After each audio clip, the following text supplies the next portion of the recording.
मोदीला देश विकायचा जमला नाही तर मोदी आता सांगतोय की सोनं घेऊ नका, पेट्रोल जास्त वेस्ट करू नका, घरामध्ये किराणा वगैरे आणून ठेवा. तर मोदीमुळे सगळा देश विकला जातोय, मोदीमुळे देश बरबाद होतोय असं काही चमच्यांचं म्हणणं आहे. तर मोदीने जर सांगितलंय की सोनं वगैरे खरेदी करू नका तर त्याच्या मागचं काहीतरी कारण असेल. आणि 2013 मध्ये पण काँग्रेस गव्हर्नमेंटने हे सांगितलं होतं की 6 महिने सोनं वगैरे विकत घेऊ नका.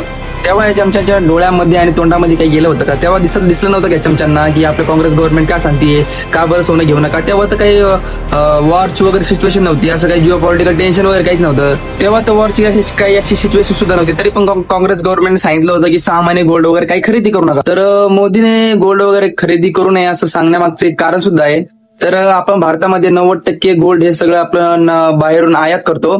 तर त्यामध्ये तो रुपया आपण खर्च म्हणजे त्यामध्ये आपण जे चलन वापरतो ते डॉलर चलन वापरतो. तर त्यामध्ये आपला रुपया हा खूप असा खाली पडत चाललेला आहे. त्यामुळे मोदी सांगितलेलं आहे की तुम्ही काही दिवसांसाठी गोल्ड वगैरे खरेदी करू नका. आणि चमच्यांना वाटतंय की मोदी हा देश विकायला